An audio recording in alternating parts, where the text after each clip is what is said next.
more than half of the cost of a new build is now the cost of government. Even if we were to build entry-level houses, they would still be ridiculously overpriced. The housing crisis is government-made. We're nowhere near the level of Charlie Kirk. Did it cross your mind at any point in time where it was like, man, maybe that can happen to you? Yeah, and yes, I could end up in a situation where that becomes a real consideration. This is a spasm of violence as they lose their grip. They thought that the future was theirs. They are recognizing now that social shift that we talked about 5 months ago, and I've been talking about for a couple of years. Most people can see it. They can feel it. They're losing control. Do you largely agree with the premise that credit needs to expand, and then there's two kind of ways to tackle the issue? There's the way that the Trump administration is coming in trying to do it. They're trying to grow their way out of the problem by reducing tax, and then there's a tax your way out of the problem. Let me reply with the nuclear option. The government should not issue currency at all. What is the one truth Australians don't want to face right now, in your opinion? Very simple. The government is not the solution, it is the problem. That's it.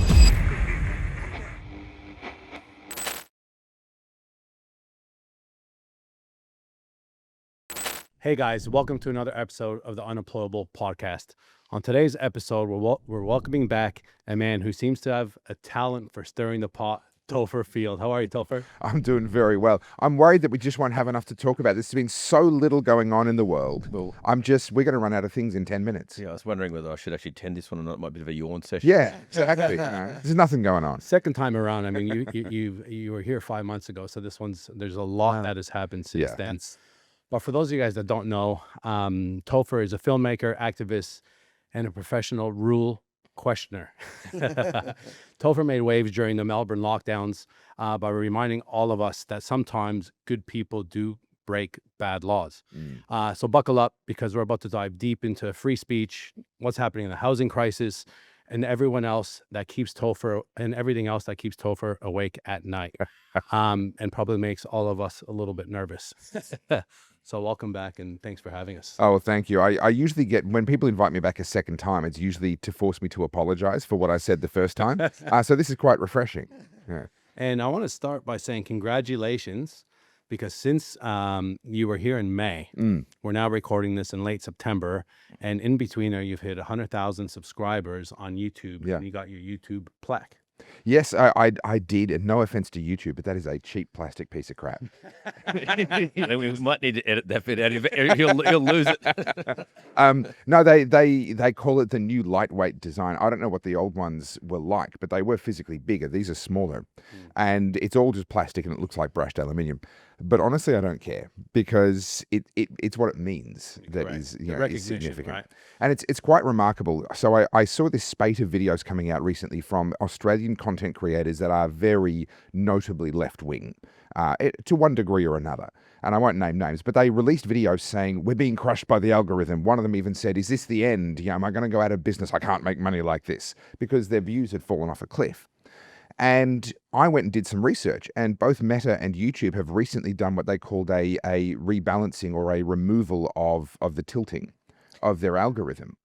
I'm like, I'm sorry, did you just admit that you've been tilting the algorithm the whole time? And is that why my content's doing? Have I been working against an unseen headwind for years? And these other guys have had a tailwind that they didn't know they had, and they just thought they were geniuses. Yeah. And now that that's actually been leveled, and we're on the same playing field, they're all of a sudden kicking up a stink. And I'm sitting here going, wow, this is amazing. Yeah. That's like the sun just came out on my channel. But it really is, in my opinion, a real thing, because I mean, I look at the analytics in our channel on a daily basis, right? It's like an addiction. Sure. How many times do you look at YouTube Studio? Please don't ask. Right? Yeah. And ever since we've been being a little bit more kind of political, talking about different things, especially since the Tommy Robinson kind of podcast and stuff, I feel like, the headwinds are a little bit stronger at the moment, whether that's true or not, but who knows. But I guess, there's a lot to talk about today. We got to try and pack this in within an hour to hour and a half. We've got obviously the Charlie Kirk assassination. We've got obviously the housing crisis that's deepening in this country. The Tommy Robinson march in the UK that just happened, and Adam and Perry, our CEO, and Adam, obviously our business partner, who everyone knows, actually went to the march and had media passes, which was pretty cool. I want to talk a little bit too about the economic reform, or what you called the Taxfest, Yeah. the Talkfest. Gosh. And let's see where we go. But Mm. I just thought it was interesting when I was looking back at our original podcast, and we had over 700 comments on that pod, over Yeah. 50,000 views, Yeah. all organic. And most of the comments were so positive. The people loved you.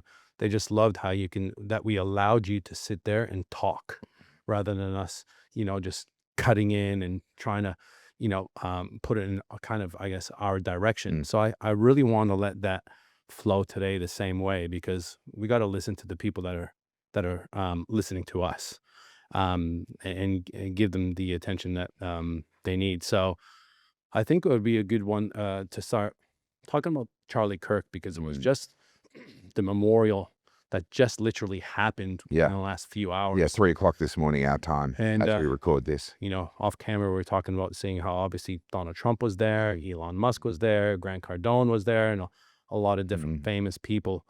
But I guess one of the questions I have for you is, how did that assassination hit you personally? Yeah. Like, what's been your reaction in your circles?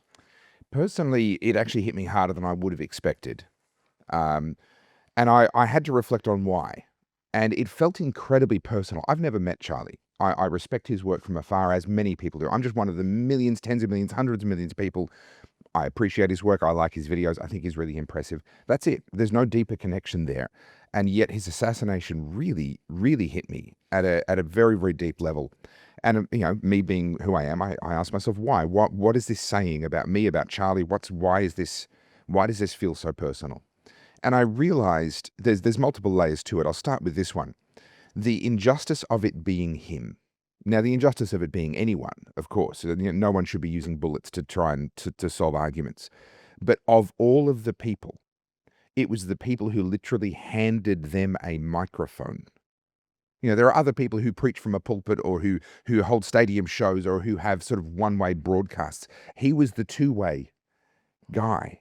And the injustice of it being him, of everybody, that for some reason, as I thought about it, that really offended me and cut really deeply, because it is a little bit of a gloves off moment. There are no rules now. If he's the target, if he's the one they picked, then there's no one off limits. Where everyone who dares to speak common sense is a potential target. But it's to see him cut down in the prime of his life, 31 years of age. I wasn't even married by 31 years of age. He's married, he's got 2 kids. And as I began to think, and then we saw the reaction, the groundswell, and of course we all realized, well, we're not the only ones feeling this way. There's literally worldwide. Why was he so significant? Sorry, didn't see you there. While you're here, actually, we've got a new coaching cohort that just opened up for the Unemployable Property Coaching Program, that you get taught on how to become a property developer. One-on-one coaching, bi-monthly coaching, and also events where we get a full coach bus with all the students and go to 6-7 different development sites. When I say development sites, from 1 lot to 10 lots to 50 lots. So you get to see exactly why we buy it, how we fund it, and also how you can do it yourself. The next day, we had an amazing event at the QT Hotel here on the Gold Coast, where we had all of our consultants come in and teach everybody on what they're looking for with sites, what are the different trends, and how you can become a property developer yourself. Now you see me on the video, but who you're gonna be getting coached by is Shannon and Carson. Who's Shannon and Carson? 4 years ago, Carson was cleaning carpets. Shannon was a machine operator. Today, they're doing over $100 million worth of land deals. I know you're listening, and I know you want to take action. And if that's you, click on the link below, or go to www.unemployableproperty.com.au and register your interest, and one of our team will reach out to you, and we'll see you on the next bus. Now get out of here. And I came to realize that for younger people, he was the embodiment of what Jordan Peterson talked about.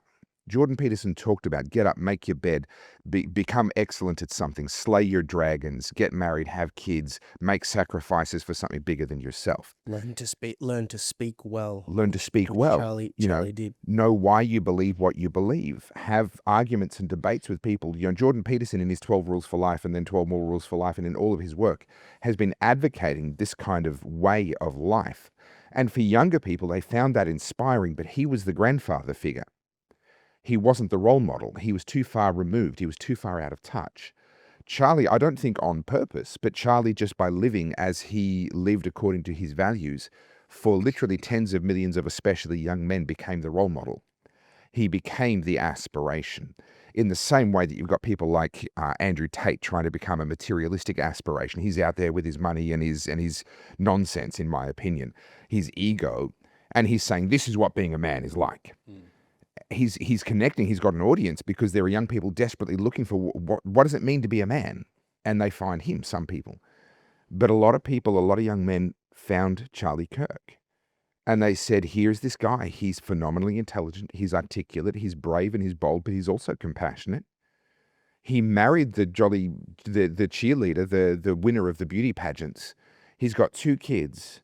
He's the embodiment of everything that grandfather Jordan Peterson has been telling me about. Charlie Kirk was the proof that it worked. The thing is as well, and you mentioned Andrew Tate, there's a lot of these left-wing or right-wing people with extreme views that have pulled an audience because they've appealed to people who were already on their side of thinking and on the debate. One of the reasons why I think Charlie Kirk was so powerful and ultimately what got him killed is because he wasn't extremist in his views. He was quite conservative in his views, common sense, as you mentioned, and he was able to swing people That's right. who didn't see the world that way or weren't part of an already existing base. And I think it's really important, if we're going to talk about Charlie, it's important to talk about why. And so I did a tribute video to him, not that it's my place to do that. I had no connection with him, but I wanted people to see what was it about how he did what he did that made him so effective. And it's very simple. The rules of persuasion are very, very simple. The first thing you have to do is find some common ground and meet somebody where they're at. And the fact is, we have common ground with absolutely everybody. I think that Marxism is literally a death cult that is going to kill, it's already killed hundreds of millions of people and will in the future. But if I meet a Marxist, I can still find common ground with them. You know how? They'll say to me, I think that workers should be able to live with dignity and have a living wage and be able to afford to live a dignified life as a worker. I agree. I absolutely agree. We just found our common ground. We can work together from that point. And if you watch Charlie's debates, he is the master of finding and acknowledging that common ground. But what he then does, which is so rare, people who are bold in their position often choose not to find the common ground to start with. People who choose to find the common ground then become mealy-mouthed and whataboutists and having an each way bet and never actually stand firmly on their position. Charlie was the master of the art of meeting someone where they were at, acknowledging the area in which they were right, and saying, yes, you know what, that thing that you've just said to me, you're hurting because of, let's say, in the Australian context, some young person comes up to you and says, I want to smash capitalism because of the failure of the housing crisis and the way things are going, I'll never be able to own a home. You know what, smashing capitalism, terrible idea, because capitalism is not the problem, but the housing crisis, very real. The despair that they feel at not having a future, very real. Let's meet them where they're at. Let's start there. Instead of going, no, capitalism's the answer. Well, that is the answer. But you start by meeting them where they're at. It wasn't just that with Charlie Kirk, though. It wasn't like that was a tactic for him. I remember he did an interview with Tucker Carlson, and Tucker Carlson said, basically, what is the number one problem here? What is going on? And he started with that. He said the number one problem is economic. Yeah. He said the number one problem is that kids these days cannot do as well as their parents did because the economic conditions are not set up for them to succeed. Yeah. So he starts with the problem, not the symptom. Yeah. And a lot of these other left-wing, right-wing, they always talk about the symptoms because that's what gets them engagement. But in terms of persuasion, at that individual one-on-one level, the reason they shot him was for exactly what you said before. He was not just being polemic and gathering an audience of people that already agreed with him. He was taking people that didn't agree with him and not necessarily making them agree with him, but bringing them one step closer. There's an analogy that I may have given 5 months ago when I was on here, and I apologize if I did, but changing people's minds is like gathering pippies off a pier, right? If you've ever gone as a kid, you ever go and get pippies off a pier, right? You can drive in the car, you've got your bucket, you've got your pliers or something to be able to get those rotten things off. The hardest part is actually cracking them off their existing position. Once you've done that, you chuck them in the bucket, stick them in the boot. That's easy. Getting them to leave the position that they currently hold, that's the bit that's hard.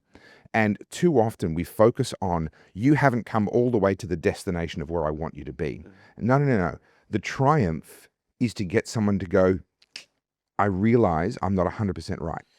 That's the challenge, and that's what Charlie achieves by meeting people where they're at. You mentioned just in that why they shot him, and just to dispel a few myths out there. Obviously, the internet's ablaze with the conspiracy theories and Benjamin Netanyahu or whoever it is. Can you give us your take on the reasoning why, and is it all horseshit? And just Look, I think the latest hot take I heard was that the return of Christ had happened, and the first thing Jesus did was shoot Charlie or something. I'm not quite sure, but there's some pretty crazy stuff out there, right? No, he was shot by a guy who had drunk the Kool-Aid.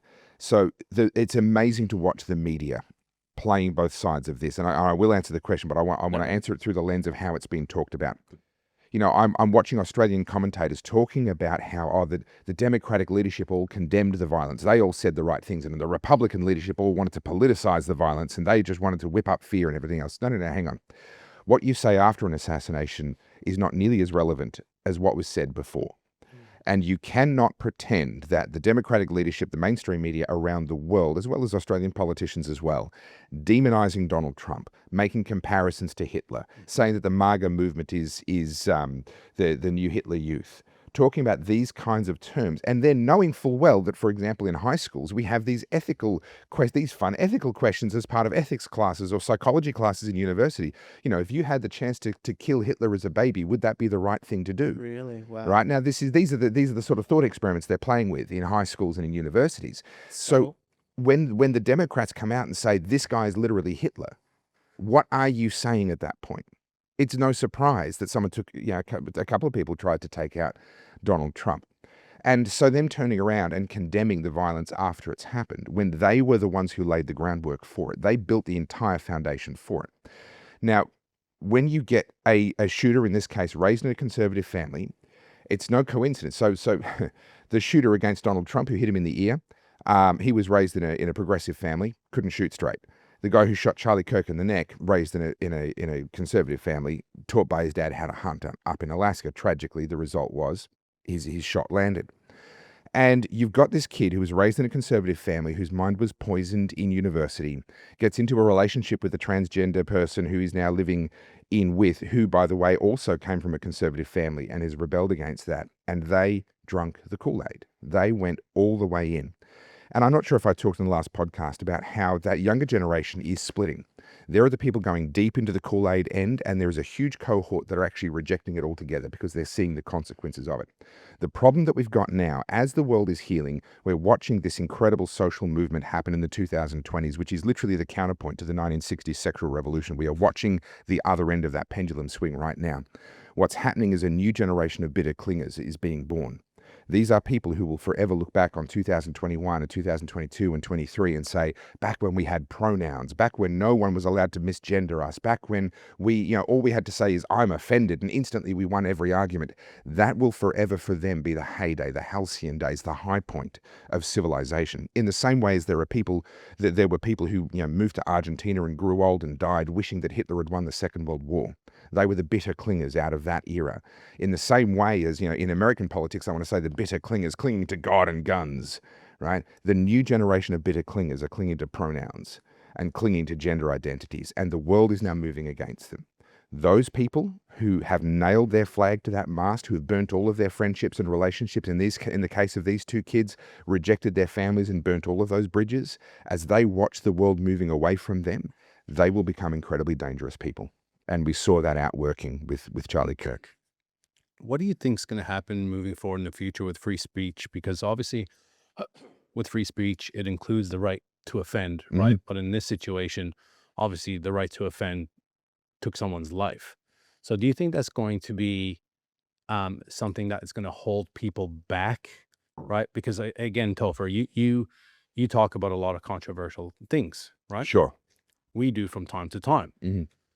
And when that happened, I mean, we're nowhere near the level of Charlie Kirk. Yeah.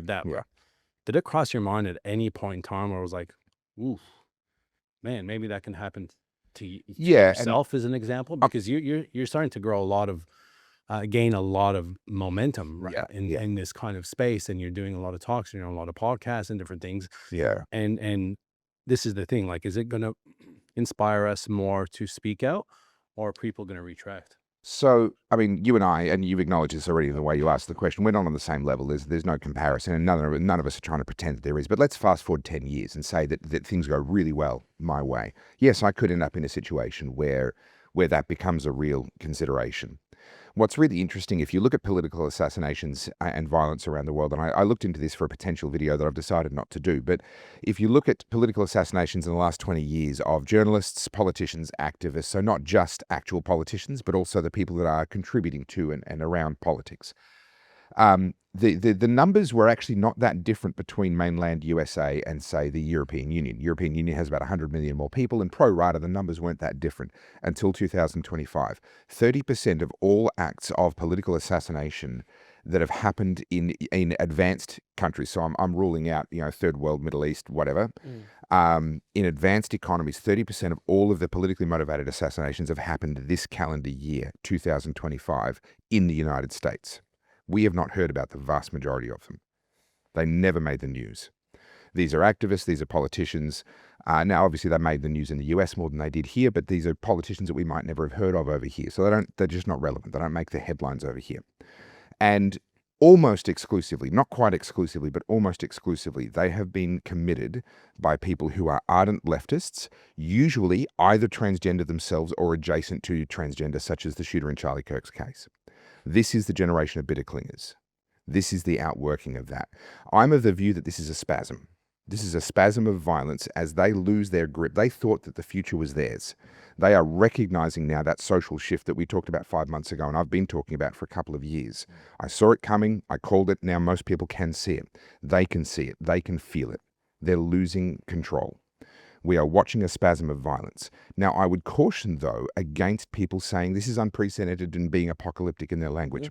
Go back to the 1960s and 1970s. Have a look at the Weather Underground. Have a look at the bombings. Have a look at the assassinations. Martin Luther King Jr. being one that we know about. But there were an enormous, JFK obviously being another one that we know about. There were a huge number of assassinations. Political violence, unfortunately, is actually much more the default position of the world.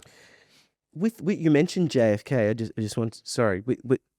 That has since that assassination, it is now confirmed that the CIA had an involvement in that assassination. In the minds of people that want to see it that way, it's confirmed. In the minds of people that don't, it's a Rorschach test. I tend to think that the CIA were very clearly involved. I think it's very obvious that the CIA were involved, but for some people, there is no amount of evidence that would convince them that it's been confirmed. And I agree with you. I've had a look through history, and being someone who does macro, I follow a lot of macro guys that have said, get ready, because there's going to be a lot more political assassinations during this era, given the phase in the cycle that we're currently in, etc. And you've made a pretty compelling case for why, the radical leftists could be involved in these assassinations. But what about things like the CIA and higher powers being involved? Well, I would have to say the only narrative around the shooter, I can't think of his name, the shooter who took a pot shot at Trump and hit him in the ear, the only narrative that makes sense around him is that he was being equipped and supported by the deep state, by the US deep state intelligence agencies in particular. He had multiple burner phones. He clearly had handlers. There was so much going on around him. The fact that we know so little about him, you get a school shooter and if it turns out that they're a conservative or if they're a white dude, then we know what they had for breakfast 16 years ago.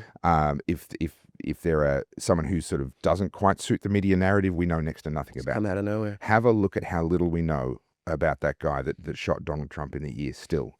We know next to nothing about him. And his house was completely scraped. Yeah, it's all been, the rooftop was tidied up and cleaned before forensics teams had even gotten in there. This is where the supposed attempted assassin of a past and prospective future president of the United States was then shot in reply by the Protective Services detail. And yet they were mopping up the crime scene before forensics had actually gotten in there and had there's a lot about all of that. So I don't rule that out at all. You got to understand that the deep state, the swamp, it is the bureaucrats, it is the advisors. And there has in the past been a symbiotic relationship. So in Australia, let's talk the Australian context. Anthony Albanese, Chris Bowen, etc., they love the bureaucracy. They are best friends. The bureaucrats create mountains of paperwork. They throw millions of dollars at advisors and consultants to do studies and to come out with pieces of paper that, because they're being paid to get a particular outcome, support whatever it is that the politician wanted to do. Nowhere is that clearer than in climate change policy right now. We've just had another doom and gloom report come out about that. Off the back of that, they announced these big, ambitious CO2 reductions targets that will make no measurable difference to the global temperature because no one else is following our lead. By the way, the definition of a leader is someone that others follow. It's really hilarious to me when they want to say, Australia's leading the way. Nobody's following. Yeah, everyone's doing the opposite. Yeah, no one's following. They say they say pretty things, but look at the numbers. It's all public. Go to Our World in Data and have a look at what's happening with global CO2 emissions. So the bureaucrats, the consultants, they literally are the swamp in which these politicians swim. And what they do is they provide cover. The politicians can maneuver and they're never accountable. They're never able to be pinned down and held responsible. So that's a symbiotic relationship. When you get a politician that actually starts to work against its own swamp, it is a little bit like a fish trying to work against the ocean. This is the habitat in which they're meant to survive, in which they're meant to swim. And that swamp will try and eject them. That swamp will try and reject them because they are the only thing that is a danger to the swamp is not a change in government. It's someone who doesn't want to swim in the swamp. Mm-hmm. Now that I think we should move on from Charlie. Again, God rest his soul, in respect to him and his family. You mentioned Australia, and let's lead it back to Australia. What scares you the most about where Australia is heading? What scares me the most is the fact that I've seen where Venezuela got to. And I talked about that last time. And on my own podcast, my viewers have started a drinking game. Every time I mention Venezuela, they have to take a shot. I think about 16 people have been admitted to hospital with alcohol poisoning at this point.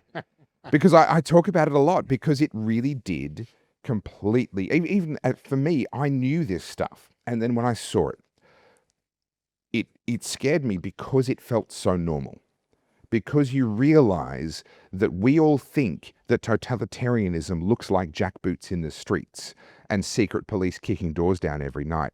And then you see what totalitarianism and complete socialist collapse actually looks like in reality. And you realize that you could very easily convince yourself that everything's fine if you just don't look at the breadlines. If you just don't look at the malnutrition, right? You could walk down the streets of Caracas City, and if you just lifted your eyes above street level and you go, oh, that's lovely old architecture, and yeah, okay, the paint's peeling and things are crumbling a little bit, but it's not that much worse than Melbourne. And let's ignore the fact that inside our hotel room, it had a beautiful 2-sink bathroom layout, and only one of the sinks actually had plumbing. And let's ignore the fact that the only thing that got stolen from us the whole time we were in Caracas was one of the rolls of toilet paper that we'd brought in with our luggage. We'd flown in with toilet paper and about 480 condoms, by the way. That's a story I can tell if you'd like me to.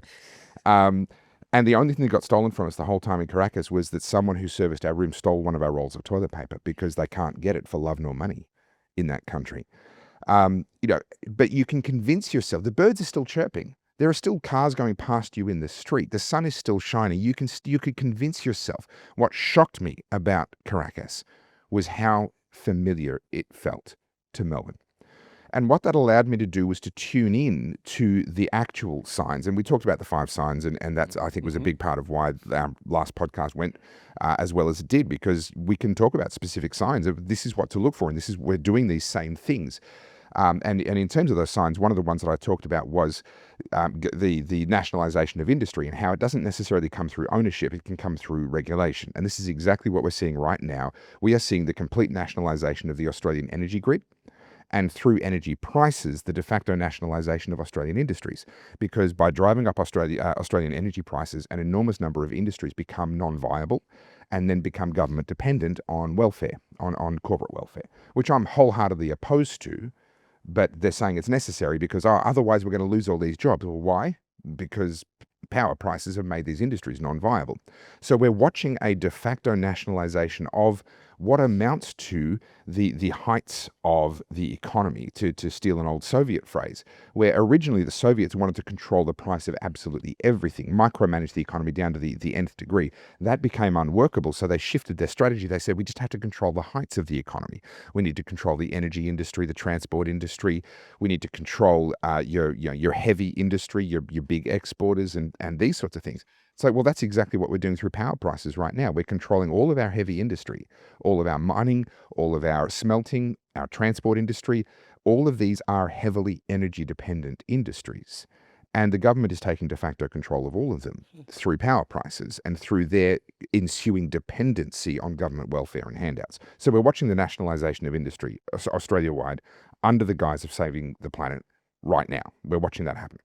So back to your question, the thing that scares me is that I can see it, and no offense, other people think they can see it, but until you've actually identified how normal it really feels, and then you realize my neighbor's not going to wake up. You know, we have this idea at some point it's going to get so bad. And then I went to a city where it was so bad. And I spoke to people at protests. There was a protest that happened in the central gardens of Caracas City, and I'm watching people lined up to get a free t-shirt from the government, and there's propaganda playing on TVs, and there's security and police all over the place. And I've got a translator there, and I'm chatting with them, and they're saying to me, I'm so grateful. Isn't it amazing that we have a socialist government that is giving me a t-shirt? Because you know what, without them, I couldn't afford to buy my own t-shirt. They're saying that without irony. They mean every word. And I look into their eyes, and there are people that I meet in Australia, and I go, I've met you before. I met you on the streets of Caracas City. You were the person who still couldn't see it when your own kid was malnourished, when your own wife or husband couldn't get medical treatment, when you were hungry and starving and you were lined up for a free t-shirt from the government that had destroyed your life, and you're there going, thank you, thank you, thank you. I've met you before. That's the thing that scares me the most. Am I thinking of the right thing? The prisoner's dilemma, where they're really, really nice to the prisoner, the communist military. Yeah. And breaking your chains. So there is a saying that came out of Nazi Germany and Europe, that the Nazis were lovely people. You know, the public, the everyday ones, the party members, right? The ones that go along to get along ones. They were the lovely people. The nasty people were the resistors. They were nasty. They would kill sympathizers. They were setting traps and killing soldiers. These were the mean people. There is a level of agreeableness that makes you actually a menace. The Banality of Evil, I think, was the Hannah Arendt book or concept, the banality of evil. Evil is, in Australia, is in the form of regulations being signed by people in suits in very respectable office buildings, and people in uniforms with badges, whether that's police or other types of enforcement or bureaucratic badges, going about their business and just doing their jobs in a very banal way. And that, having been to Venezuela and seen with my own eyes what this looks like, I am watching evil spread around this country. And I'm watching many Australians who ought to know better celebrating it, participating in it, and actually aiding and abetting it, and having no idea that me, the evil rabble-rouser who's causing all these problems and writing about civil disobedience and advocating for all these mean, awful, horrible things, history's going to judge them far more harshly than it will judge me. There's actually some studies on this that were done, and I read them in Alex Karp's book, The Technological Republic, founder of Palantir, and there were some studies that were done, I think back in the 40s or 50s after the war. They were done in Germany, and it was about complicity, right? And then they repeated these studies in America, and basically what happened is they got 10 people, and 9 people were in on the joke, right? Where there was 2 boxes, and there was 3 lines in a box, and there was 1 line in another box, and they had to say which line in the box of 3 was the same as the line in the box of 1, and it was clear, right? Yeah. But they got the 9 people before them to pick, wrong. on purpose pick the wrong line, and some ridiculous amount of people would go along with the wrong answer based on that. Yeah. And it kind of debunked a bit of a myth that what happened in Germany was just a case of Germans being more evil than the rest of the world. That's exactly right. That could happen anywhere when there's a compliant. The book that I would encourage everyone to get a hold of and read, it's not easy to get a hold of anymore, but it is available. I think it's actually gone into reprint because people have realized its relevance, is a book called They Thought They Were Free. It was written by someone whose name will come to me in a moment. And it was a study of, so he was sent by the University of Chicago. He was a Jewish German American who was sent after the war by the University of Chicago to spend a year in a university town in Germany and befriend Nazis. So he had a cover story of what he was doing at the university, some cross-cultural whatever. But his actual job was to befriend Nazis, not the Hermans and the Gorings and the Himmlers, but the butcher, the baker, the candlestick maker, the guys that were party members and party supporters, and actually understand them and their grievances. And the reality is, yes, it was an enormous amount of just going along to get along, which is what it's been identified with a lot of those studies. But also, it's a lot of correctly identifying the problems and then prescribing the wrong solutions. And this is something I talk about a lot. And this is why it's so important to meet people where they're at, which is usually identifying the problem. A lot of people correctly identify the problem. That's not what makes them evil. It's when they apply the wrong solution and they pursue the wrong solution and they demonize anyone that's pursuing a different solution to solve the same problem. That's where the divide becomes really dangerous. If COVID taught me anything, it's that the only reason that my own, in many cases, family and friends and workmates and neighbors have never been Nazis and complicit in war crimes and genocide is because they haven't had the opportunity yet. Right? That's the tragic reality that you realize. Yeah. The same people, and this includes Christians. I'm a Christian. There are a shocking number of Christians who went along unthinkingly with the government shutting down churches and dictating to people when they could worship and how.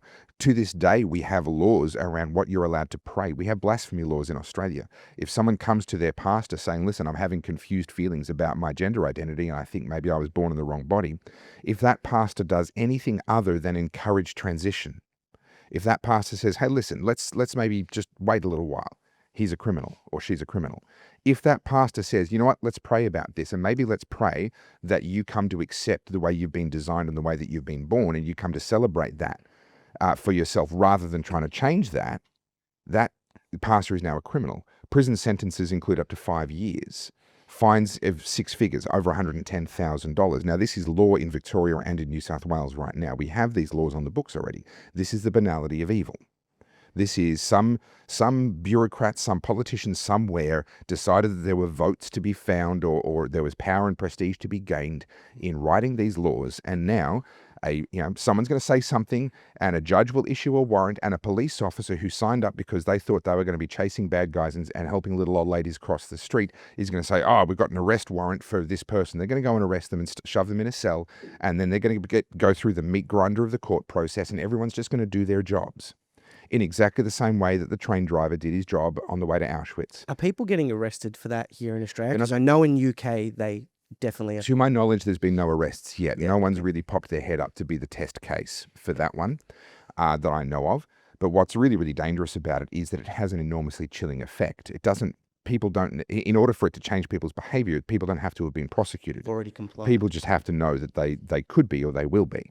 You mentioned before about protests and New South Wales and Victoria and whatnot. What's your take on the recent marches and the injustice to the I suppose the Aussie protesters holding their own flag and getting unpack this for it, because there's a lot of layers to this, and if I go through every single layer, I promise you sooner or later I will have pissed off every single person listening to this podcast. I agree. There are because multiple things can be true at once, right?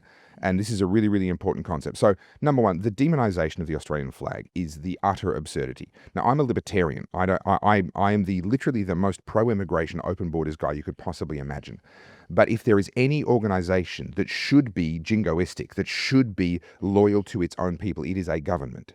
because it is in fact obliged to be loyal to the people that fund it, the people that voted for it, the people that actually constitute the country that it apparently represents. In the same way that a board of directors can be found guilty of being in breach of fiduciary duty to maximize value to shareholders if they do anything other than maximize value to shareholders, a government, politicians, bureaucrats doing anything other than maximizing value and maximizing the value of the country that literally created it, it pays its bills and selected it, for them to do anything else should be criminal.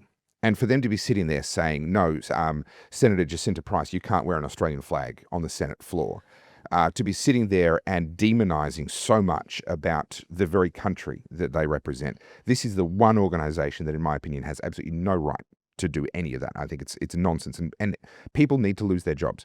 Bureaucrats and politicians shouldn't be able to be fired by anyone other than the voting public. But I think the voting public should throw every politician that has agreed with this ban on flags in the parliament out on their ear at the next election. Bureaucrats that have supported it need to be fired. And if necessary, entire departments shut down, in my opinion. But that's the libertarian in me speaking, because I think we'd be better off with a fraction of the government that we have. So the idea that the Australian people would look at their own government and the fact that their own government refuses to be proud of our own flag and would respond by getting out there with flags and saying, hey, no, we're Australian and we're proud of our heritage, we're proud of who we are. People flock from all over the world to join what we are. I think that's a good and a healthy and a valid thing. However, along with them, there are people that want to take advantage of the fact that, hey, there's going to be a big crowd. And this is exactly what happened with was it the September 19th? Was that, have I got that date right? I can't remember. No, October 31st. August 31st. August 31st. Was it? Goodness, time flies, doesn't it? Was it that long ago already? August 31st. Gosh. Okay. With these rallies the date was popularized by a TikTok video that went viral. A young guy started up a new account, made AI videos. They took off, and all of a sudden everyone's talking about this date. He had no intention of actually creating or organizing a protest. That's a huge amount of work. And the person who got a hold of it, unfortunately, is someone who was fantastic during the COVID lockdowns and has since really bought into this white supremacy stuff. And really, and I've got her on record with recordings and so forth. Really vicious, awful stuff. And, they've gone all the way down the anti-Semitism, making really awful jokes and basically literally saying, and I've got her on recording, literally saying that when we support Australian culture, what we're really talking about is white culture. Now, there is a world of difference between saying the Australian culture that we inherited came out of a European culture that was majority white at the time. That's a fact. That's a historical fact, right? That's a matter of record. To then say, therefore, we have to keep Australia white in order for us to keep our culture. Well, that's a non sequitur, right? One is historically true. It came out of white Europe. To say, therefore, only white people can have this culture. Yeah, and the challenge that I bring back to people that want to play the culture war side of things is, so which white culture do you want? Is that Daniel Andrews' white culture?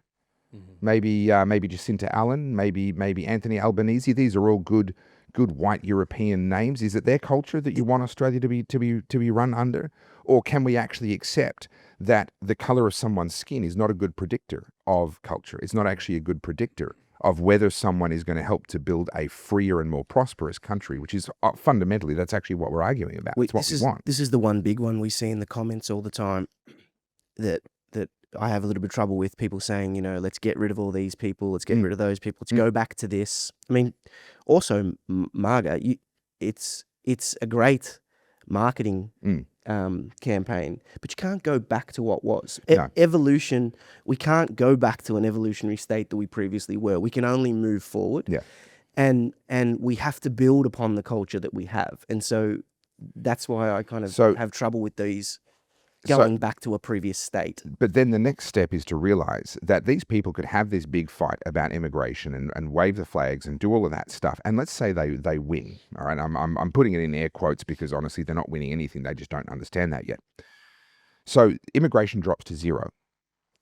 Crime will remain an enormous problem because that's not just an immigrant thing. We just had down in Melbourne, a couple had were both murdered in their homes and he had his head cut off and stuck on a spike. That wasn't done by an immigrant. Right? Inflation will remain out of control. That's being done by people in government who are, guess what? Majority white. That's not a race problem. That's a communism problem. We've got a housing crisis. That's the one thing that might be temporarily improved. But actually, I've run the numbers on this. We have been building enough houses to keep up with immigration. People don't realize this. If you look at the number of dwellings in Australia right now, as a ratio of population, it is better, not worse, than it was 20 years ago. We are building enough dwellings. There are two fundamental reasons why we still have a housing crisis despite building enough dwellings. Number one is a lot of those are, like the pictures behind you, high-rise apartments. Now, they're only suitable to a certain demographic. I lived in an apartment when I was single. Got married and had a kid in an apartment, and then once our kid was about 2 years old, we were like, screw this apartment living. This does not work for us anymore. And we've lived, somewhere where we've got some land ever since. Apartments only work for a certain demographic, so they're never going to be a solution for the broader population. But actually, that's the smaller of the two problems. The biggest problem is that we are not building houses that are the bottom rung of the ladder.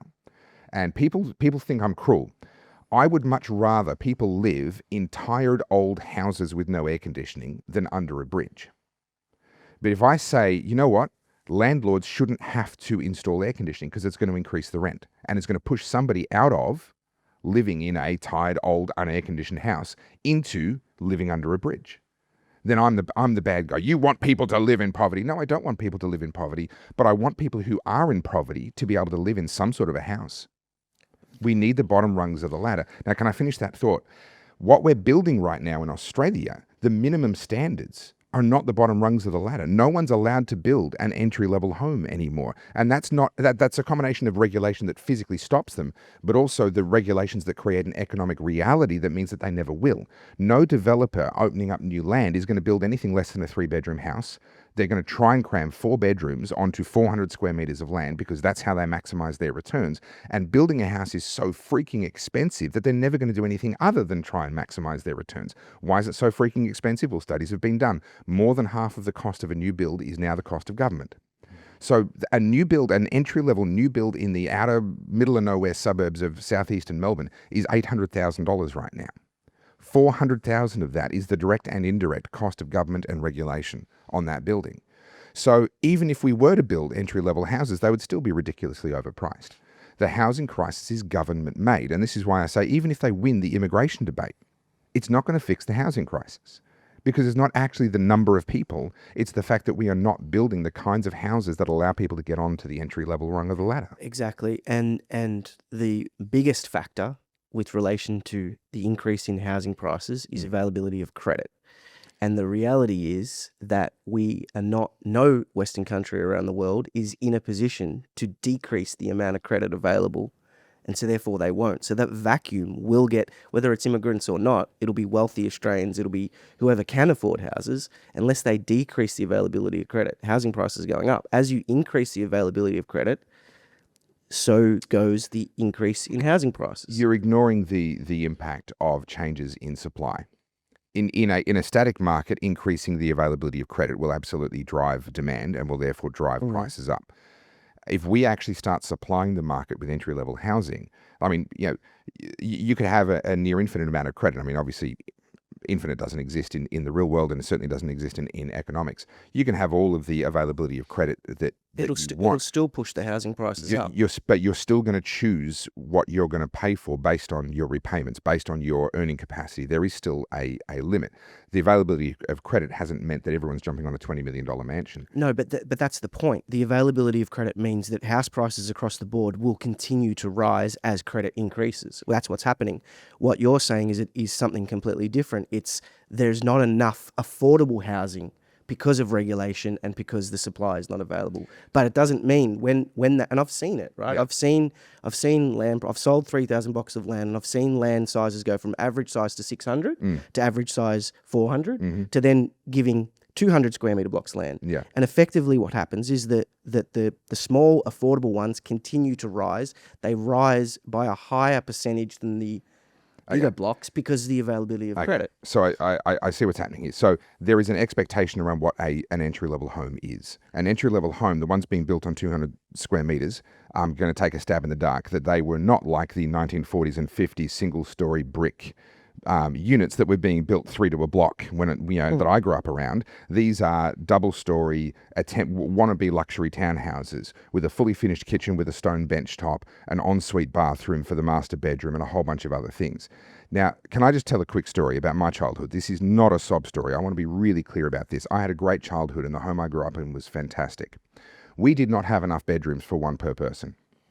The entire family shared one bathroom for most of my childhood. My parents did eventually put on an add-on ensuite. The toilet that I used for my entire childhood until I was 14 years of age was outside of the house. I had to walk out the back door, walk through a breezeway that was freezing cold in the middle of winter, and sit in a Besser block, stuccoed dunny with a population of about 4,000 mosquitoes and 200 daddy longlegs at whatever time of day or night, in the heat of summer or the cold of winter. There was no air conditioning anywhere in the house. We had one heater that was located in one part of the house and would only keep that part of the house warm.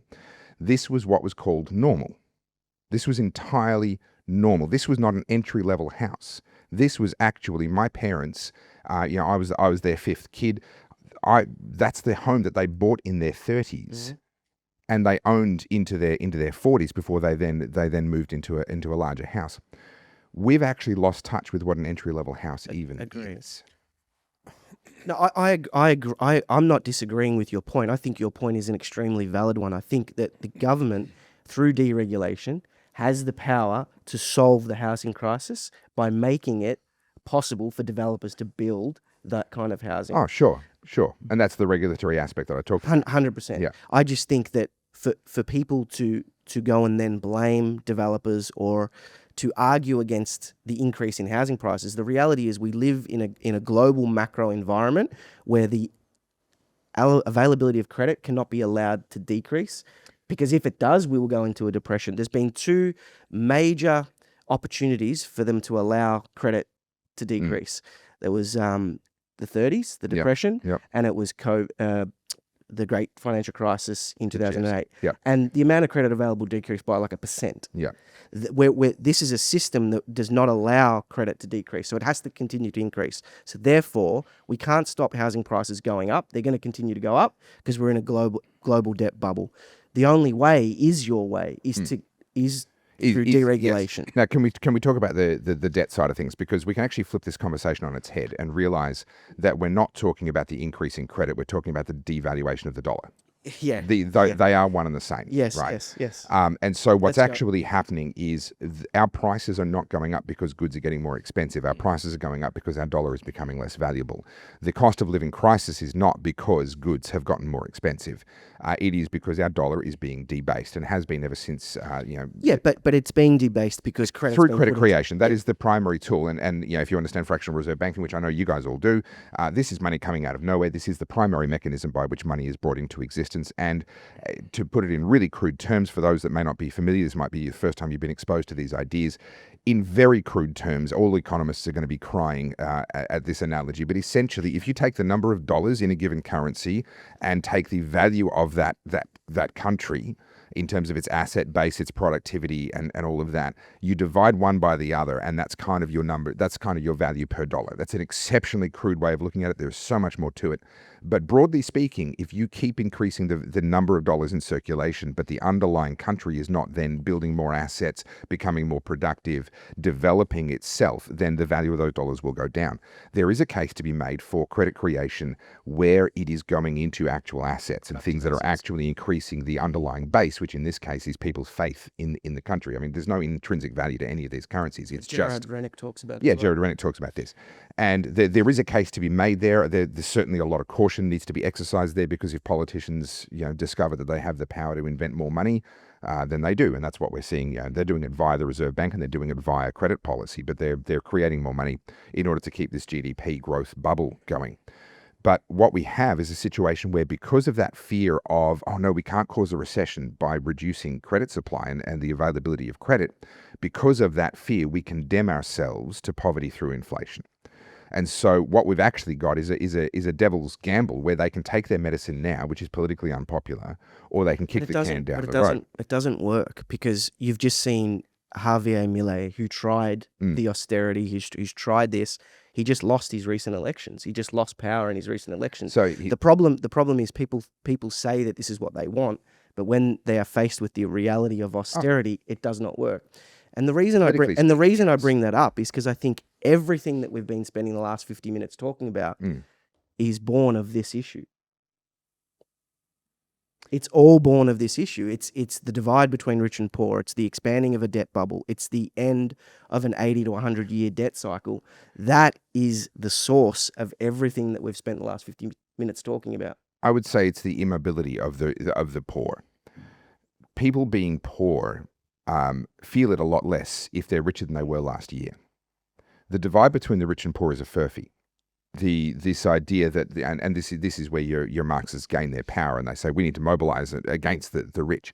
Studies have been done on this. I think I did mention this a couple of months ago when I was here, that they asked uni students, would you like to swap with John D. Rockefeller, richest man on earth, 120 years earlier? Oh yeah, fantastic. I'd love to be the richest man on earth. That'd be great. Okay, let's have a chat about what his life was actually like. There were no painkillers if you had a hangover. If you wanted to travel, it was a horse-drawn buggy or one of the very early, horseless carriages, but you were on a dirt road or a cobblestone road if you were lucky. There was no air conditioning, et cetera, et cetera. No communication electronically, da-da-da-da. Do you still want to swap with him? No thanks. Apart from a small number of sociopaths who just wanted to be wealthy in comparison to everybody else realized to be John D. Rockefeller would require a reduction in my standard of living. The reason why we see such a heated social debate now is one, because politicians benefit from it, and so they stoke those fires. But two, because we've had a decline in real living standards in Australia. The poor are feeling poorer than they were last year. And that's where the anger kicks in. And in fact, they're poorer than they've been for the last 10 years. And I think another big reason for this is back in the 60s, back in the 70s, back in the 80s, you really didn't know what people were doing, what kind of car they drove, what kind of house they went to, what holidays they went on, taking food, what food they're eating, what clothes they're wearing, unless you actually physically seen them. Unless you knew them. Whereas today, right, what's the first thing that everyone's wife does, right? When they go to dinner. Well, I shouldn't say everyone. A lot of wives, right?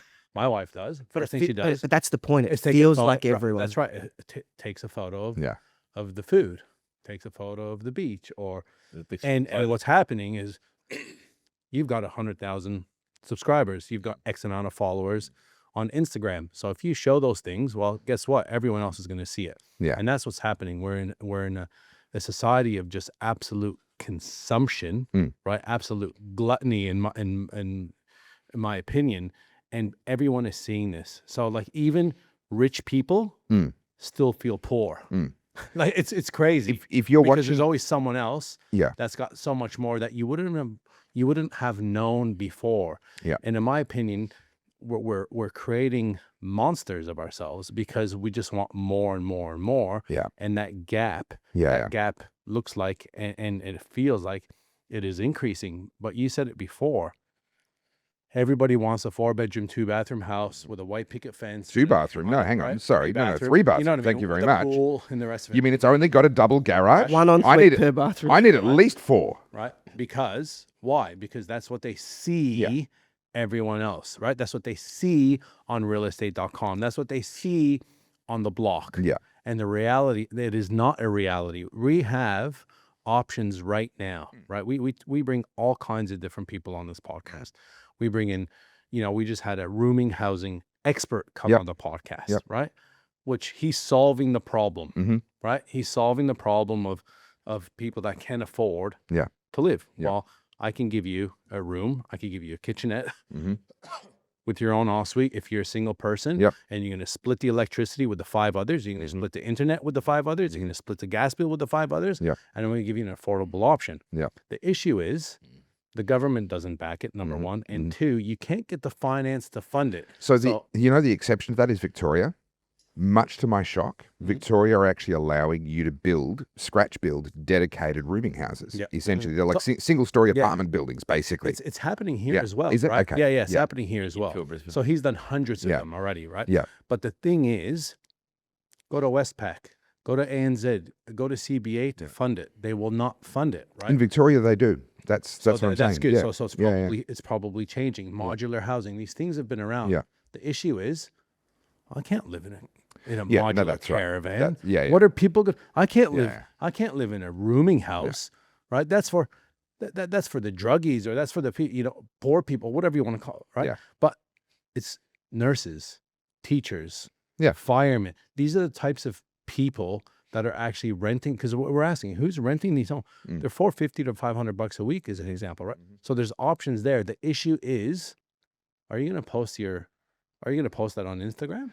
So I've been thinking a lot recently about the levels of wealth, and I don't think we appreciate, if you're watching this podcast, I have some wonderful news for you. You're in the top 1% of wealthiest people that have ever lived in all of human history. Your quality of life is the envy of 99% of all of humanity, even if you're the poorest person who watches this podcast. Sorry, caveat, in Australia. If you're in Australia and watching this. So we have completely lost track of how wealthy we are. We live like kings, not metaphorically. Literally, we live like kings. We say, well, I don't have a private chef. Yes, you do. You've got hundreds of them lined up on every single street around you that you get to pick from and fire instantly if you don't like what they cook for you. Oh, that's different. I have to pay for my meal. The king has to pay for his chef. The reason why the king had a chef is because he could afford to pay for a chef. So can you.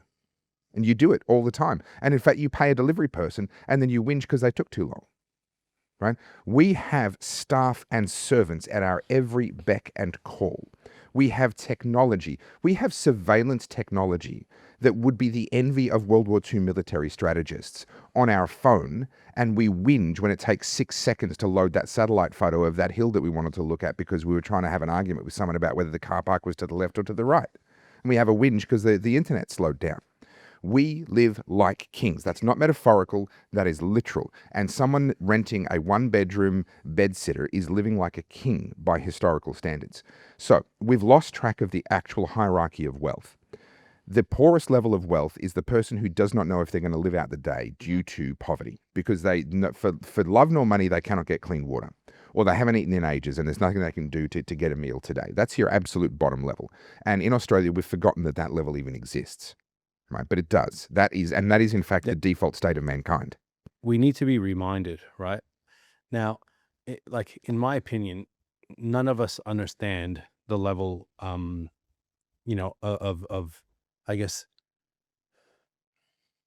I should say the quality of living that we have, right? Now, if anyone, again, I've never been to Ethiopia, sure, right? But imagine if every single one of us got a free ticket for 1 week to Ethiopia and go and live with them in the way they live. Like you'd have a lot more appreciation. Let me tell you, I'm gonna. Some people are gonna laugh at this. Some people are gonna say you're crazy. But when I was younger, right, I was told to eat everything on my plate, or else I get a smack. That's just the way it is, right? Like you eat everything, right? You understand the value of $1 and what that food means.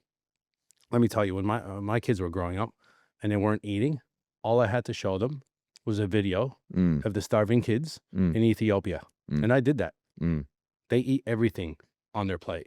That is a reminder of what it can be like. And this is the thing with us, right? It's serious stuff. Here, it's true. Like, it's gluttony here. You're very, very right in regards to how rich we all are. But we are creating monsters of ourselves, and our expectations are just more and more and more. And in my opinion, it is because we sit here every day comparing ourselves to people that have more than us, not comparing ourselves to people that have less than us. What we need to start doing is comparing ourselves to people that have less than us, so we can become more grateful. Right? I think about these things a lot now. Right? Like I'm chasing the next property deal, the next business. How can I extract more money from here? And I'm just like, when does it stop? My wife asks me, when does it stop? Why? Because I am comparing myself to people with more, to people with private planes, to people with mansions, to people with this. But what I'm not comparing myself is to the people with less. But this is what I was saying to James before the podcast as well. And part of me doesn't even want to say it because I know it'll probably piss some people off. But that's my if there's a criticism that I have with these March for Australia's and Tommy Robinson marches and things like that is, and God bless all the people that are going that need change and need help. There was some heart-tugging stories of people that Adam spoke to, right? But let's just say 80% of the people that are going think that by going, they're doing something to help better their state and the state of, everybody else around them. But really, it's like, you go to this march and it makes you feel like you're doing something, but it all starts at home. It all starts within. It all starts with perception. It all starts with gratitude for where we do actually live and saying, okay, this is where I'm at. This is where I'm at compared to the last 200,000 years of human history. What can I do about it to support me and my family and my loved ones? Who can I speak with? Who can I associate with? Rather than getting revved up and riled up by, the speaker of the day or whoever it is. It's like, we're out here, we've got a microphone, but I do think we need to do more to be able to, talk about painting the picture and the perception of things. And can I speak to your point? Because I think we need to have a much bigger conversation differentiating between consumption and production. So in a single sentence there, you talked about chasing the next property deal and having a private jet. Those are in fact opposite things. One is productive, the other is consumptive. Now, there are certain people where getting a private jet increases their production in a meaningful way, and that actually becomes productive. But for most, it's a vanity thing, of course, right? The problem with Australia is not that we consume too much. It's that we currently consume more than we create. That's the only problem. We can consume as much as we want. Honestly, the future wealth of humanity is simply our production minus our consumption. That's all it is. Whatever the difference is, has been added to the wealth that we have now. Now, there's atrophy over time, things decay over time, so there's a certain amount needed just to maintain where we are. If we produce above that, if the leftovers after our consumption is larger than that atrophy, that decay that happens over time, then we've made the world a richer place. I'd love for you to take us through a step-by-step, and you might have touched on it last episode, but I think it's important because I think these are the issues that we really should be talking about. Step by step, what Australia needs to do as a country to be more productive. Okay. 100% the problem is overregulation. Right now, 27% of GDP is, the government spending is 27% of GDP, up from 24% when Albanese was elected.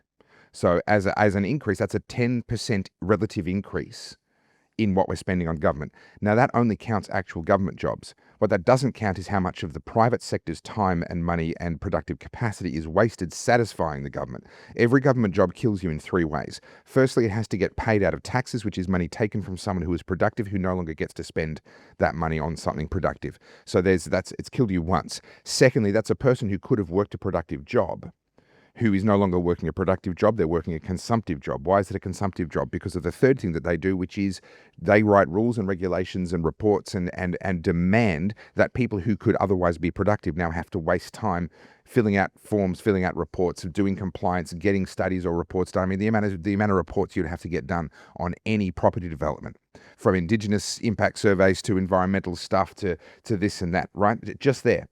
So every single government job is costing us 3 times more than you think.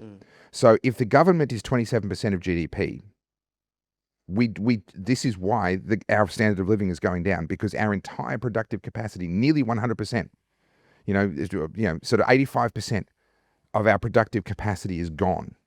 And we're left with 15%, and it's just not enough because of the decay of time. Why are we in a per capita recession?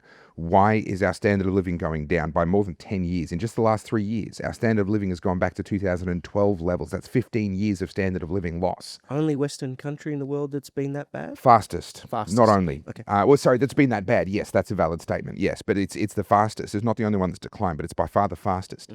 And when you understand that multiplication, you realize that every single time we allow the government to get even a little bit bigger, it is going to have a disproportionately large impact on our standard of living. Now, I talked last time about that gap, the ratio between what an employee costs their employer's purchasing power versus the purchasing power they get. And for those that didn't see that, the fact is you're left with about 40% of what you cost your employer, but then your employer and every employer has to set their prices according to that maximum value. So with that 40%, you're trying to pay for a cost of living that is priced to recover the 100%. And that's why you're chasing your tail. That gap is government, right? So that metric that I said, this is the number one thing, this is the most important thing. The size of government is just a different way of expressing that same gap.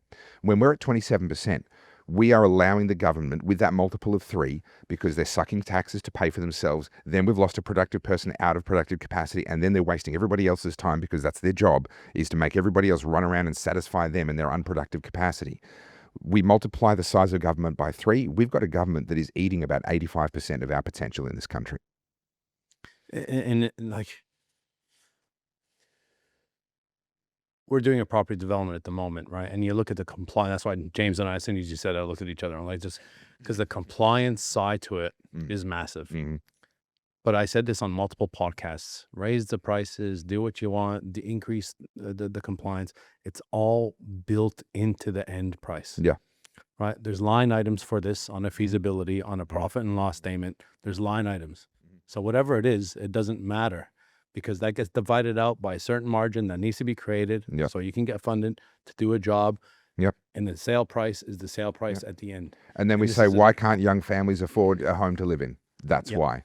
And it is becoming more and more of a problem. Never mind in property development, in business now, right? Like the compliance. And this leads me into this economic reform. Oh, yeah. Right. Which I seen on one of your podcasts. Great video. That you talked as a, thank you. You mentioned it as a Taxfest. And this is, again, more compliance on top. I've been following this guy. He's an Australian guy. Forget his name, Cameron, I think. Something Cameron or Cameron something. And he's a family, a business guy, family man, just moved to Bali. And all his videos are around the reason why he moved and how much taxes are being paid in Australia, and that he's 3 times better off on the same income. So he's not earning any more, and he's 3 times better off in Bali at the moment. So what are your thoughts on this economic reform and some of these taxes? Because I know a lot of it is, well, I hope a lot of it is propaganda. But at the end of the day, it's like you said before, it happens slowly. Right? Oil the seed, the seed gets planted, and all of a sudden, 5 years later, 10 years later, it's normalized. Yeah. And that tax talk, that Taxfest is a great example of that. So we had a thought bubble that came out of a think tank around taxing bedrooms, and it got heaps of headlines. Oh, wow. And I went, so this is taxing excess bedrooms, taxing vacant bedrooms.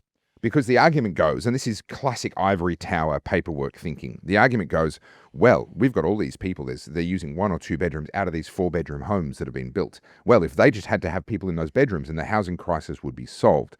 Forget private property, forget personal security, now you've got to let other people into your home, all this sort of stuff. Forget just the fact that you own it because you paid for it. Forget all of that. There's spare bedrooms. Now, one of the points that I made was that the reason why we build 4-bedroom homes is for the same reason that we build 5-seat cars, even though most of the time there's only one person driving, because the cost of building a car is not directly proportional to the number of seats you stick in the damn thing, right? The cost of building a car is 90% other stuff and 10% how many people you wanted to fit inside it. It's the same with a house. Adding on another bedroom adds an enormous amount of value to the sale price of the house, but actually from a construction point of view, well, there's minimal wiring, there's no plumbing, just a bit of flooring and walls and roof, and you're done. That's why they build no more 1-bedrooms in the country, because the cost of building a 1-bedroom apartment versus a 2-bedroom apartment is not much more. Correct. The sale price is astronomically higher. And so to demonize the consequence of the cost of construction, which is a government-caused phenomenon anyway, and to demonize people for having spare bedrooms when you can't buy a house that doesn't have spare bedrooms, if you're a couple, and you no kids or retirees or what have you. Secondly, let people have their bedrooms. My grandparents had a 6-bedroom house that they grew old in and ultimately retired out of into sort of care. The family would get together twice a year, and they had lots of kids, so all my cousins would be there. Those bedrooms would be stuffed to the gills for maybe 4 weeks a year, but they're empty for the rest of the time. Let's demonize them. No, they paid for that. They worked for it. That's how they decided to run their family, and it was beautiful. But that was one of the suggestions, and my alarm bells rang. My antenna went up when I saw the amount of press that it got. I went, this doesn't feel right to me. Why? Why does this not feel right to me? And I realized this was the opening gambit. This was the anchor, the normalization statement that was designed to get us fearful so that we would accept and be grateful for the less bad thing. Yeah, that's what I said. That's still bad, but it would be the less. And I put out a video saying exactly this. I said, this bedroom tax is an enormous amount of noise. It's getting SBS and ABC and all sorts of other coverage. It also rallies the haves versus the have-nots. Yeah. And it anchors that divide. This is an anchoring statement. There is something else coming that they plan to ram through. Well, sure enough, out of the Taxfest, The Prime Minister comes out, oh, that wasn't us. We didn't talk about the bedroom tax. That was just a thought bubble. That's right-wing media. It was the ABC trying to whip up a fear campaign. Paid by the government. But what we are going to do is a cash flow tax. Did you guys come across this one? I knew from your video. I sent it to the boys. This is the one that I think he will actually attempt. So in addition to the unrealized gains tax, I think the cash flow tax is the one that he's actually going to try and push through. So what this does is they're saying, oh, we're going to reduce company profits tax, right? And we're going to introduce a 5% cash flow tax, which is literally cash in for any reason minus cash out for any reason. If there's a difference in that number, we tax you 5% of that number over the period. Super simple, right? Thing is, the reason why they say that that's a good idea is because it will encourage investment. It will encourage businesses to spend. Because essentially, you get an instant asset write-off on that 5% tax. Now, we're going to get a little bit wonky into tax policy here. So for some of you are going to love it, some of you are going to hate it. That's essentially, it's an instant asset write-off for the cash flow tax. If you spend an extra $10,000 on something, well, that takes it out of the cash flow tax. And that's their argument. It's going to be good for investment. It's going to incentivize companies to spend. Well, hold up. We already have a thing called an instant asset write-off on company tax that you could just tweak the rules of, and it doesn't require any new reporting. It doesn't require the tax office to get expanded to administrate yet another. We have over 100 taxes in this country, by the way. Only about 10 of them raise much money, but we have over 100, and every single one of them comes with compliance overhead on the business side, on the taxpayer's side, and also overhead on the government side. And these become largely unproductive jobs. It's been acknowledged that actually more than 50 of our taxes cost more money than they raise. That's been acknowledged, but they won't get rid of them.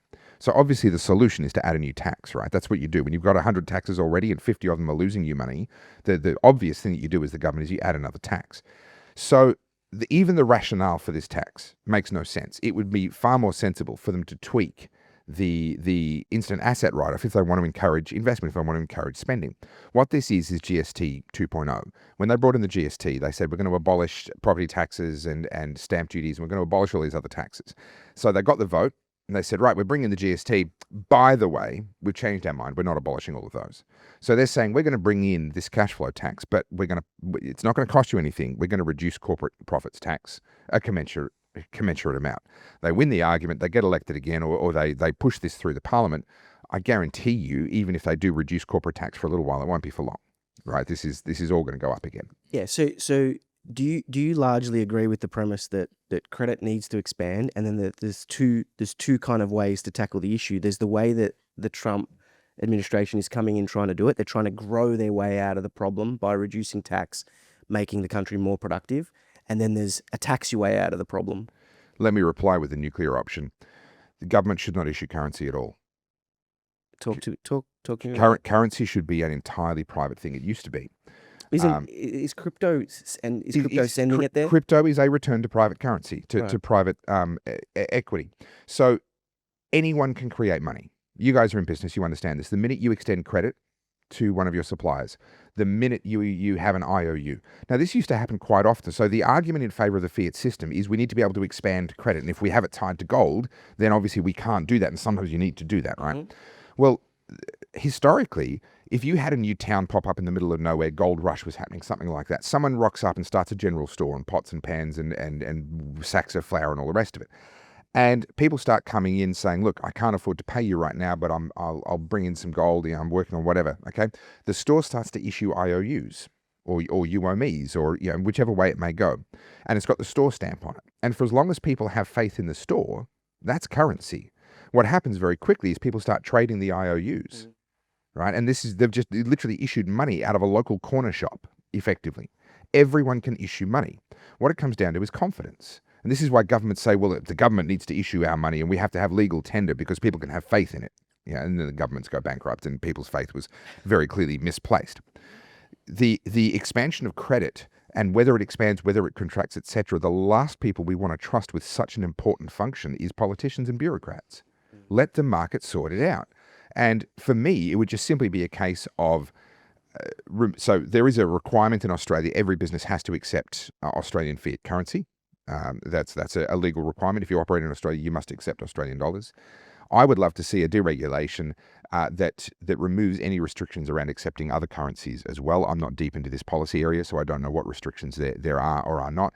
And technology-wise, it's becoming increasingly possible. There are platforms now where already, things like Wise, etc., will work across multiple fiat currencies seamlessly. And I'm in conversation with an Australian group that are actually developing one where they can work across the crypto space and the fiat space. They're already registered with they've got their Australian banking license, and they've got a relationship with Visa. So you will literally be able to walk in and essentially pay with a tap card. And as far as the merchant is concerned, they've received whatever dollars. As far as you're concerned, you've just spent out of your Satoshis or whatever. I mean, you'd be an idiot to spend Satoshis at the moment, but you've spent whatever you've spent, right? And all of that is handled seamlessly by the payment gateways. We're entering an era where private money is actually making a comeback in the form of crypto. And I think a lot of these macroeconomic arguments are actually built around the fallacy that this is the government's job to begin with.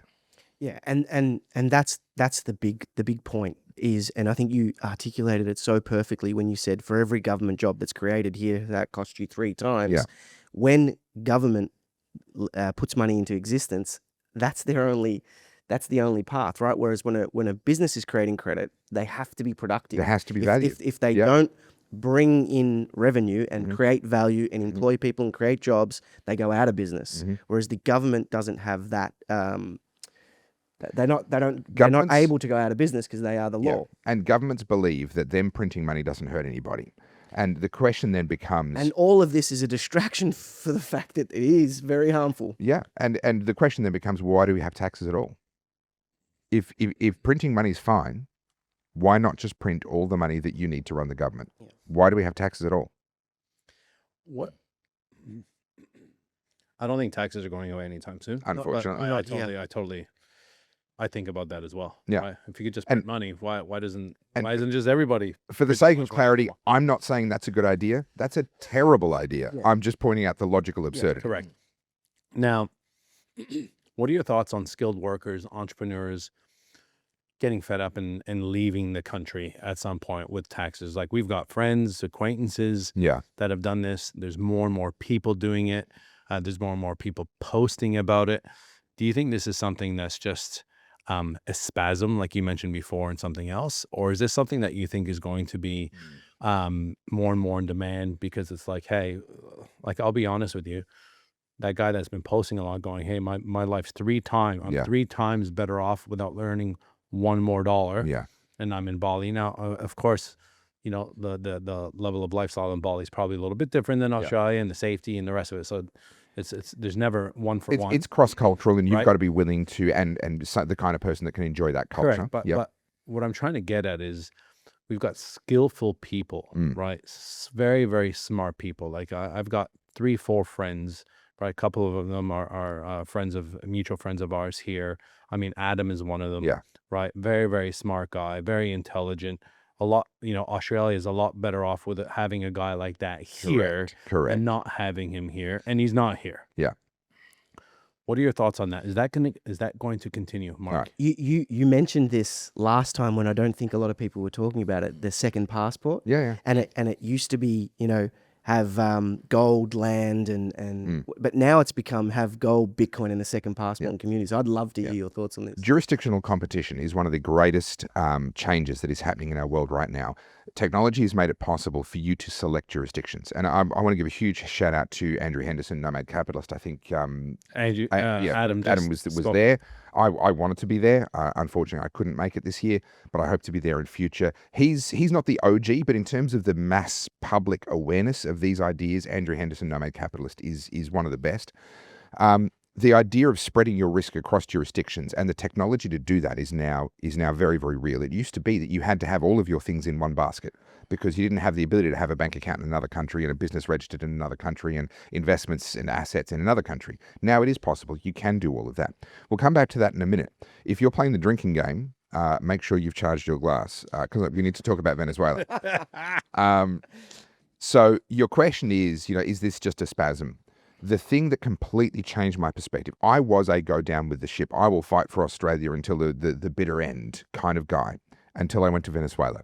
Specifically, we were in a jazz bar, and this is the shocking thing, and when I talked about how normal it felt, Venezuela was once a tremendously rich country. even up until actually the late 90s, was still a relatively, it was doing okay. But you rewind 120 years to around the time Australia was one of the wealthiest per capita countries on earth, Argentina was as well. Oh, sorry, Venezuela was as well at that time. They had the rubber boom, they had precious metals, the oil boom had just sort of happened, and they've got a lot of oil. They were a tremendously wealthy country, and the architecture shows it, and the culture shows it. To this day, you can get Michelin-hatted restaurant food there if you have an enormous amount of money. The music culture, fabulous, so good. And so we're sitting in what felt like a Melbourne basement whiskey bar, live jazz music being played at a phenomenal standard. I mean, really top notch. Great atmosphere. The drinks were cheap. That helped the atmosphere as well. Yeah. And, you know, my theory was if you can get a cocktail for $1.70, you're saving like $20 every time you buy a cocktail. So if you just buy a few thousand of those while you're there, then you've actually made money on the trip. You know, that was my theory. Spend to save. Yeah, that's right. And so we're sitting there, and I got chatting with an old guy. We were in booths with these low backs, and there was an old Venezuelan guy in the next booth. And I said hello, and we got chatting, and he spoke enough English that we could communicate pretty well. And he figured out pretty quickly that I wasn't a socialist, because there's a really clear divide in that country. And he began to tell me his story. And he shared with me how he was politically active in the 90s, and he tried to stop Hugo Chavez from getting into power in Venezuela. And he campaigned, and he attended the protests, and he handed out, you know, material, he stuffed letterboxes, did all the things that we would do here in this country.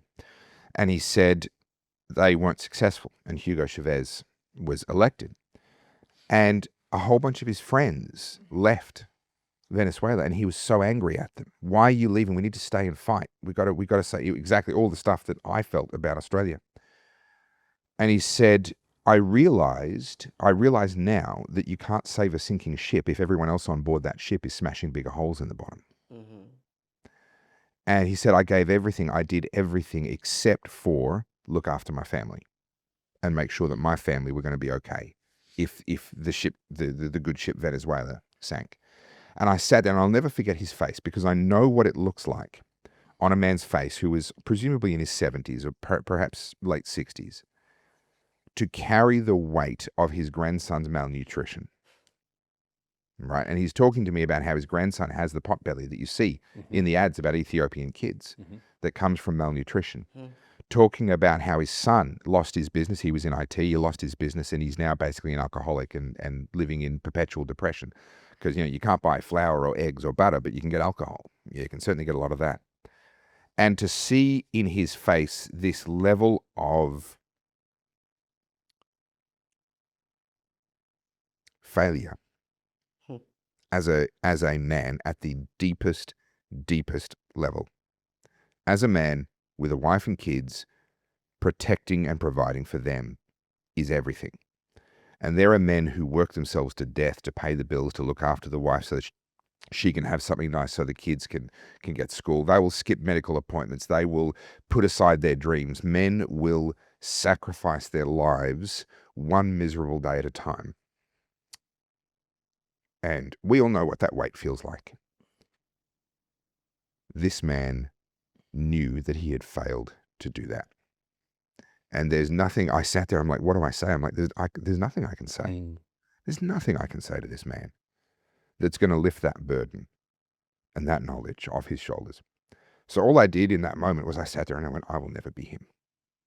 I will never be that man. I will never carry that weight. And my face will never have that look on it. And that changed everything with regard to my view about going down with Good Ship Australia. And I am now an advocate. I've been very public about this. Get that second passport. Get yourself structured offshore. If you have the option of earning your income online, then have a think about whether Australia is the right place for you to be. If you're stuck where your income is geographically dependent, have a think about how you can change that. Where to save that money? What currency, what asset to be saving that money? And on that point, I go back to Andrew Henderson and his flag planting theory. Andrew's put out a huge number of videos, and people often don't know where to start. Just go Nomad Capitalist 5 flag theory. Start there. And he talks about dividing your life into 5 different domains. There's where you have your bank accounts, where you live, where you have your structures, where you have your investments, and passports, where you have passports. And they don't all have to be the same place. This is the thing. We live in a world where no longer do you have to put all of your eggs in one basket. I've got my second passport. The only issue is it's a Canadian one. Double fucked. I'll go you one better. I've got an English one. I mean, it used to be European as well, but it's fucked as well. Mine's Italian, so I got Giorgio Meloni. Yeah, it's not so bad. What keeps you up at night, Topher? Very little these days. George Carlin, the comedian, had a wonderful explanation for how he became such a seminal comedian. And, his comedy was social observation. And he wasn't actually standing up trying to be funny. He was just standing up, telling you the truth about what was happening in the world at the time, making astute political and social observations. And I disagree with his theology. I disagree with lots about him, but he was a wonderful observer and expresser. And he simply made the point that you've just got to disconnect from the outcome. You've just got to disconnect and just realize you can't save the world. The world's going to do whatever the world's going to do. Now, so I've George Carlin'd myself, but I've done it from a Christian perspective, which sounds like a contradiction because he was a famously atheist. I've come to realize, and I'm going to speak from a Christian perspective, if that upsets you, so be it. I've come to realize that the outcome is above my pay grade. God has called me to be faithful to do the thing that I'm supposed to do. He hasn't said that I'm definitely going to get a specific result. If God wanted a specific result, God could have it instantly. He does not need your or my involvement in anything. The journey is the point. We sit there and go, but God, I'm not seeing the result. It's not the point. The point is the journey and the faithfulness and the actions that you are undergoing and what that's doing in you and in your relationship with God. That is the point. If God just wanted the outcome, he would already have it. So the outcome's out of my hands. The outcome doesn't actually matter. It's not my responsibility. My responsibility is, did I do today the thing that I've been called to do? Was I faithful with the day that I was given to do with it the thing that I've been called to do with my days? And that's to be a father, to be a husband, and it would seem to be a spokesperson, to be someone who helps others to make sense of the nonsense. That seems to be my thing, right? Was I faithful to that? Okay, good night, sleep soundly, get up at 6 o'clock tomorrow and do it again. And that's it. I sleep really well at night. I want to say well done. I'm sure the boys want to say the same thing, because that's why I'll always come on when Topher's on the pod, because you have views, you have beliefs, but the way that you're able to articulate the conversation, not trying to encourage people to take a certain course of action, but just to try and awaken them to things on a grand scale. I think you do so well, and the world needs more people who can speak as well as you can. And we're getting a lot of different people wanting to come on the pod. We're having a lot of discussions. We've got a group chat, right, with our booker going, okay, who do you want on? Who should I reach out to? Yeah. There's inflow traffic, and we're being very strategic with who we bring on. And someone like yourself, anyone out of those, 700 plus comments from the initial podcast, we knew we'd have you on again, and we will have you on again and again and again, because things change over time. Sure. And what happens in 5 months, there's a lot that's happened, yeah. And there's a lot that happens in 5 months. And you can see, like Mark just said, the intelligence you can articulate. And I don't feel like it's, this one-way debate, right? And like you said that earlier about Charlie Kirk, there was 2 microphones every time with that guy. And he didn't just sit there and preach one way. Yeah. He always gave the opportunity to the other person to say, let me hear your side of the story. Yeah. You can hear my side of the story. And he was really good at saying my side of the story is probably makes more sense than yours. Yeah. So really, really appreciate you coming on. And I want to end it with one last question, because I think right now there's a lot of Australians, not just Australians, a lot of people in the Western world that got their head in the sand, right? And we all live by hope, and there's a lot of hope that's diminishing for a lot of people, and people are giving up on hopes and dreams. What is the one truth Australians don't want to face right now, in your opinion? Very simple. The government is not the solution. It is the problem. That's it. The government is not the solution. It is the problem. The problem with Australians, as was famously said by someone whose name will come to me in a minute, is not that they are descended from the convicts, but it's that so many are descended from the jailers. Right? I think I may have given you that quote last time as well. And the jailers are about rules and regulations and dobbing in and controlling others. And that instinct is very deep with Australia today. And it meets its expression in essentially the worship of government. The government has become a de facto God. God is not dead in this country. We've turned the government into God. And until Australians realize that going to the government and saying, hey, you need to do something about this is the problem will continue to get worse. Powerful.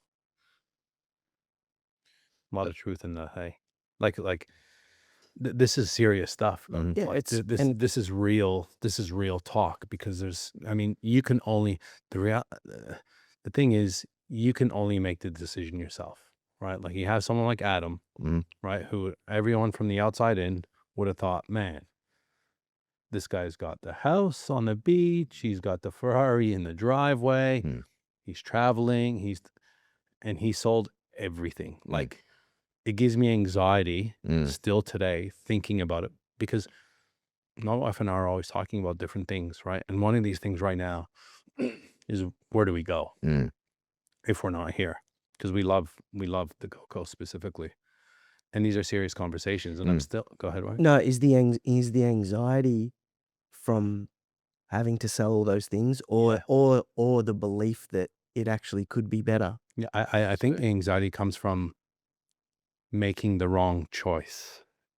But you said it earlier, is I'm trying to think about the outcome, not the journey. So the outcome of me going, yeah, let me sell everything, and in 10 years time go, holy shit, that was a bad decision, because like that, and probably the fear of the judgment of being wrong, right? Especially now, because we're vocal, right? Like, we got a microphone, we got a bit of a following. Yeah. And there's a portion of me that wants to do that from time to time, and I have nowhere near the following of a lot of people. Sure. Can I respond to that? Yeah. Have a little faith in yourself. Yeah.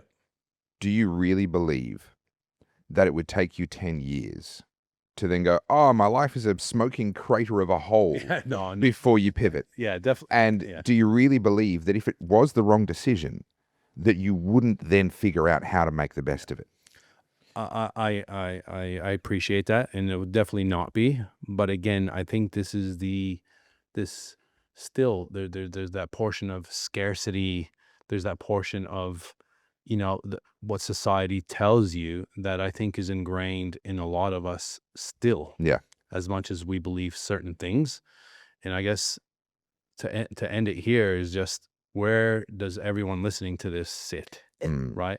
Like, look in the mirror and know what you need to work on, because I need to work on those things, right? Like, I battle with myself every day. Do I sell this? Do I not sell this? Do I, do I invest in this? Do I not invest in this? Do I not go to work today and just spend the time with the kids because of school holidays, because you're not going to get that time back? Do I, all these things, right? But Mark, it's the question that Eric Thomas, like, when he's talking and he's doing those speaking events, he says, are you willing to give up everything that you are for everything that you want to become? Yeah. Right. And I think that is why it's so difficult today, because you do have to give up a part of yourself, especially if a part of yourself has been someone who's loved the Australian culture and going to the footy and all the things that we do love in this country, to be what you want to become. I think in someone like such as Eric's position, also you're in a fairly fortunate spot, self-created, is that you don't have to rip the whole bandit off in one go. You can go on and go experience it, try and put the toe in, and go walk back. All right, cool. We'll flip it all and go. Yeah.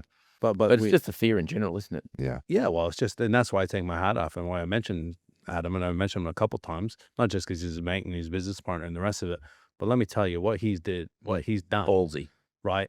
Not many, you're talking 0.00000 of a percent that somebody would actually do. And yet the numbers of people that are doing it, particularly out of the UK, it's very striking. So many millionaires. They're going to lose 16,000, 160,000 millionaires or 16,000 millionaires? I heard it on DOAC. 16, I think I saw 16,000. I have a friend right now, ex-business partner, very good friend. I'm the godfather to his daughter, overseas right now, looking at schools, looking at equestrian centers, and he pays millions of dollars in tax.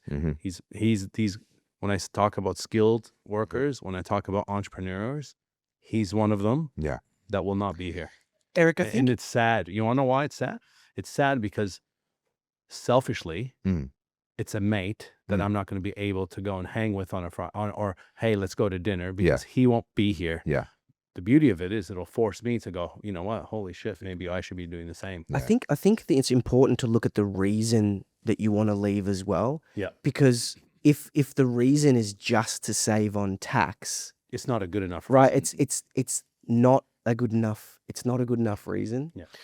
And to that point, like Eric, you could live a fantastic life from what you've set up now, regardless of where you live. So it would have to be. I mean, I feel like I'm living a fantastic life now. Yeah. But I think it's just a lot of, and again, it's probably too a lot what you listen to and who you surround yourself with. Because 5 years ago, 6 years ago, this wasn't even a discussion. This wasn't even a topic. Yeah. This wasn't even in the realm of my world talking about these topics. It was just make money, pay tax, buy things. Can I come back you know to what I mean? Like, to the attitude that Andrew Henderson has? And I'm sorry to keep bringing him up, but he really is a great touchstone for this.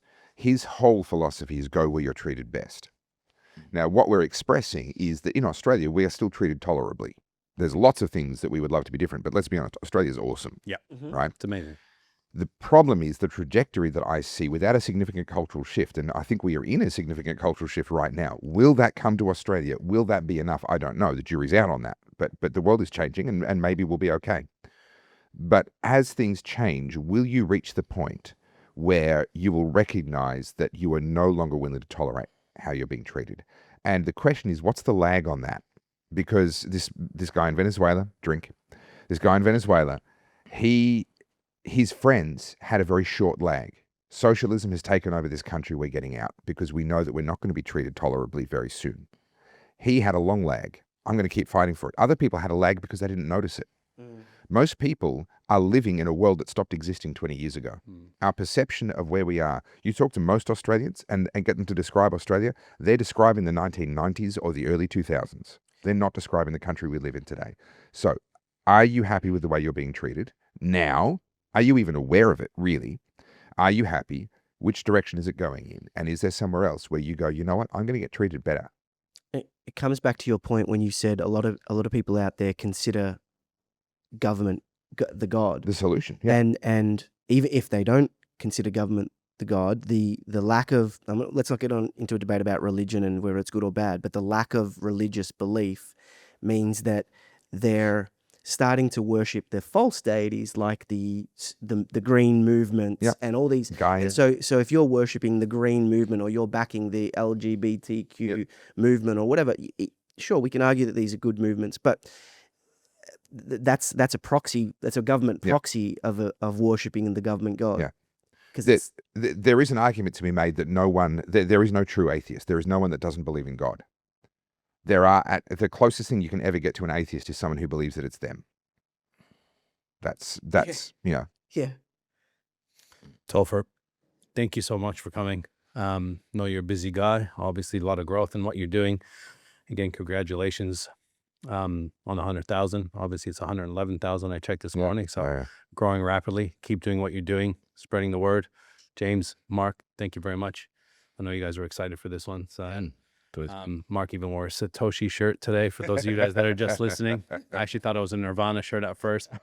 It's definitely a Satoshi shirt. And again, guys, just like, subscribe, share, comment. Let us know what you like. We had 700 comments, over 700 comments, 50,000 views, organic views on the last one. Let's try and beat it on this one. And we'll see you on the next one. Thanks. Hey there. I hope you enjoyed that episode of Unemployable. If you'd like to watch another episode, just click there.